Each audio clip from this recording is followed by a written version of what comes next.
ಹೋಗ್ತೀವ್ರಿ, ನೀವು ಯಾವ ಕಂಪ್ನಿಗೆ ಹೋದ್ರು ಒಂದು ಕಂಪ್ನಿ ಒಳಗೆ ಮ್ಯಾಲಿನವ್ರು ತ್ರಾಸ ಕೊಡ್ತಾರೆ, ಒಂದು ಕಂಪ್ನಿ ಒಳಗೆ ಕೆಳಗಿನವ್ರು ತ್ರಾಸ.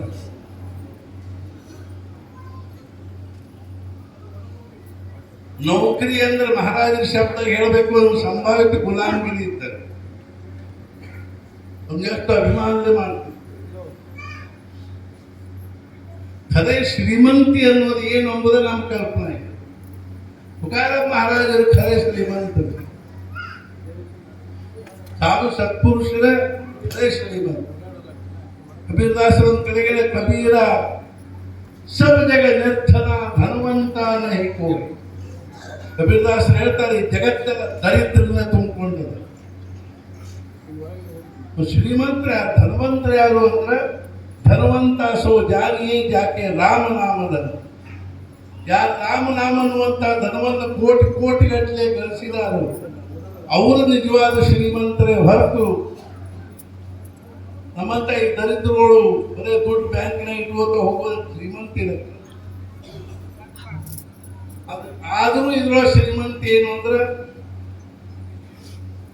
ನಮಗೆ ನಮ್ಮ ಹತ್ರ ದುಡ್ಡು ಎಷ್ಟದ ಅನ್ನೋದ್ರಿಂದ ಶ್ರೀಮಂತಿಕೆ ಅಲ್ರಿ. ನಾವು ಸಮಾಜ ಸಲುವಾಗಿ, ಭಗವಂತನ ಸಲುವಾಗಿ, ಧರ್ಮ ಸಲುವಾಗಿ, ದೇಶದ ಸಲುವಾಗಿ ಎಷ್ಟು ಖರ್ಚು ಮಾಡ್ತೀವೋ ಅದರ ಮೇಲಿಂದ ನಮ್ಮ ಶ್ರೀಮಂತಿ ಅಳಿಬೇಕು.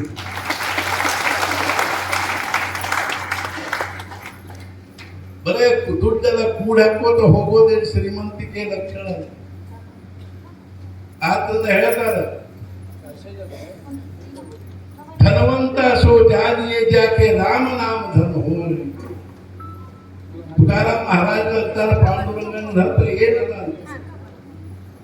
ಇಲ್ಲೋ ಏನಾದ್ರೂ ಕೇಳ. ಪಾಂಡುರಂಗ ಎಂಥ ಒಂದು ಧೈರ್ಯ ಮಾಡಿಕೊಂಡು ನಿನಗೆ ಏನಾದ್ರೂ ಕೊಟ್ಟ ಮನಸ್ಸಿಗೆ ಸಮಾಧಾನ ಮಾಡಿಕೊಳ್ಳುವ ಪರವಾಗಿ ಕೇಳ.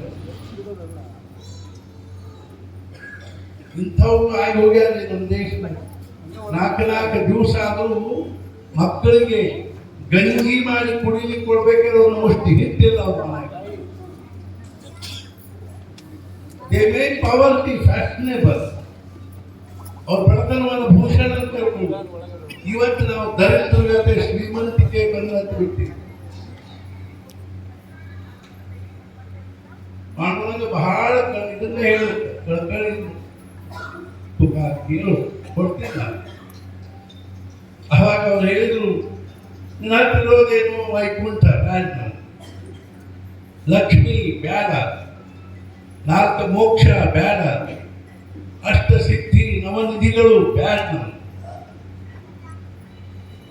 ಪಾಂಡುರಂಗ ಬಹಳ ಆಗ್ರಹ ಮಾಡಿದಾಗ ತುಕಾರಾಮ್ ಮಹಾರಾಜರು ಕೇಳಿದ್ರು, ಇಷ್ಟೊಂದು ಆಗ್ರಹ ಮಾಡ್ತಿದ್ದ ನಾ ಕೇಳಿತ್ತು. ಏನ್ ಕೇಳಿದ್ರು? ಹೇಗೆ ದಾನ ದೇಗ ದೇವ ತುಜಾ ವಿಸರ ನ ಬಾಬಾ, ನನಗೆ ಈ ದಾನ ಕೊಡು. ಯಾವ ದಾನ? ಎಂಥ ದಾನ ಅಂದ್ರೆ ನೀನು ವಿಸ್ಮರಣೆ ಆಗದೆ ಇರುವಂಥ ದಾನ. ಗುಣಗಾಯಿನ ಆವಡಿ, ಅತ್ಯಂತ ಭಕ್ತಿ ಭಾವದಿಂದ, ಅಭಿರುಚಿಯಿಂದ, ಪ್ರೇಮದಿಂದ ನೀನು ಗುಣಗಾನ ಮಾಡು ದಾನ. ಹೇಚಿ ಮಾಛೆ ಸರ್ವ ಜೋಡಿ, ನನಗೆ ಮುಕ್ತಿ ಧನ ಸಂಪದ. ನನಗೆ ಮೋಕ್ಷ ಬೇಡ, ದುಡ್ಡು ಬೇಡ, ಸಂಪತ್ತು ಬೇಡ, ವೈಭವ ಬೇಡ. ಸಂತ ಸಂಗ ದೇಯಿ ಸದಾ, ಅದು ಸತ್ಸಂಗ ಕೊಡು. ತುಕಾಮನೆ ಗರ್ಭವಾಸಿ ಸುಖೇ ಗಾನ. ಇಷ್ಟು ಕೊಟ್ಟು ನೀ ನಮಗೆ ಬೇಕಾದಷ್ಟು ಜನ್ಮ ಕೊಡು. ನಮ್ಮ ಬಾಯಿಗೆ ಭಗವಂತ ಏನೂ ಬೇಡ ಅನ್ನೋದು ನಮ್ಮ ಬಾಯಿಗೆ ಬರಂಗಿಲ್ಲ. ಭಗವಂತ ನನಗೆ ಏನೂ ಬೇಡಪ್ಪ ಅಂದ್ಕೊಳ್ಳಿ, ಎದೆ ಬಡ ಬಡ ಬಡ್ಬೋದು. ಕೊಡದೆ ಇದ್ರೆ ಏನ್ ಮಾಡೋದಿಲ್ಲ. ಶಾಸ್ತ್ರವನ್ನು ಏನ್ ಮಾಡ,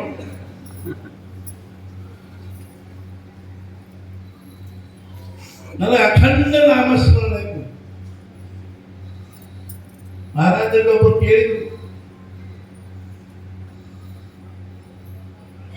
ನಿಮ್ಗೆ ಭಗವಂತ ನಿಮ್ ಮುಂದೆ ಬಂದು ಏನಾದ್ರೂ ಕೇಳುವಂತ ಕೇಳಿದಾಗ ನೀವು ಏನ್ ಕೇಳ್ತೀರಿ? ಅವಾಗ ಮಹಾರಾಜರು ಹೇಳಿದರು, ನನ್ನ ವಿಸ್ಮರಣೆ ಆಗುವಂತ ಮಾಡು. ನಮಗೆ ನಮ್ಮ ವಿಸ್ಮರಣೆ ಆಗ್ಬೇಕು. ಮಹಾರಾಜರ ಬಗ್ಗೆ ಬರೀತಾರೆ, ಅವ್ರು ಎಷ್ಟು ಮಹಾನ್ ವ್ಯಕ್ತಿಯಾಗಿದ್ರು ಅನ್ನೋದು ಅವ್ರಿಗೆ ನೆನಪ ಇದ್ದಿದ್ದೆ. ನಾ ಯಾಕೆ ಹೇಳಿಕ್ ಹತ್ತೀನಿ ಅಂದ್ರೆ ಎಂಥ ಭಾಗ್ಯದಲ್ಲಿ ನಮ್ಮ ಯಾವುದೋ ಪ್ರಕಾರದಿಂದ ನಾವು ಭಗವಂತನ ಒಂದು ಅನುಸಂಧಾನದಲ್ಲಿರುವ ಅಭ್ಯಾಸ ಮಾಡಬೇಕು. ನಮ್ಮಲ್ಲಿ ದೋಷದ ದೌರ್ಬಲ್ಯವ, ವಿಕಾರ ವಾಸನೆಗಳವ ಇಟ್ಕೋಬಲ್ವ. ನಾವು ಭಗವಂತ ನಾಮಸ್ಮರಣೆ ಮಾಡ್ಲಿಕ್ಕೆ ಹತ್ತೀವಿ ಅಂದ್ರೆ ಅವು ನಿಧಾನವಾಗಿ ತಾವ ಹೋಗ್ತಾವ. ಅವನು ಹೊರಗೆ ಹಾಕೋ ಪ್ರಯತ್ನ ಮಾಡೋದ್ರಾಗ ಏನಾಗ್ತಿರ್ಲಿ, ಯಾಕಂದ್ರೆ ಅಷ್ಟು ಅವು ಬಲಾಢ್ಯರ್ತಾವ.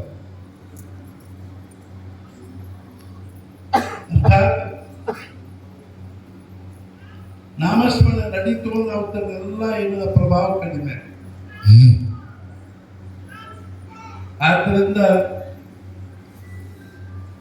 ಬೆಳಗಿನಿಂದನೂ ಇವತ್ತು ಬೆಳಗಿನಿಂದ ಏನೋ ಪ್ರಶ್ನೆನೇ ಇಲ್ಲ, ಹಗಲು ರಾತ್ರಿ ಸಂಬಂಧನೇ ಇಲ್ಲ. ಕಾಲಾತೀತವಾಗಿರ್ತಕ್ಕಂಥ ಈ 108 ಗಂಟೆಗಳ ಒಂದು ಅಖಂಡ ಹನುಮಾನ್ ಚಾಲಿಸ ಪಾಠ ನಡೀತು. ಇದರಲ್ಲಿ ನೀವು ಭಾಗ್ಯವಹಿಸಿರ್ತಕ್ಕಂಥ ನೀವು ನಿಜವಾಗಿಯೂ ನಾವು ನಮ್ಮ ತಾಯಿಗೆ ಹೊಟ್ಟಿಗೆ ಹುಟ್ಟಿದ್ದು ಸಾರ್ಥಕ.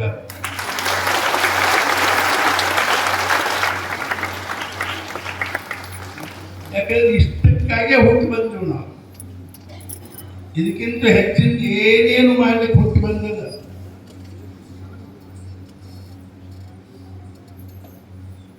ನನ್ನ ಮಗನಿಗೆ ಬಹಳಷ್ಟು ಓದುವಂಗ ಆಶೀರ್ವಾದ ಮಾಡ್ರಿ. ಓದ್ಲಿಕ್ಕೆ ಬಂದಿಲ್ಲ, ನಾವು ನೌಕರಿ ಮಾಡ್ಲಿಕ್ಕೆ ಬಂದಿಲ್ಲ.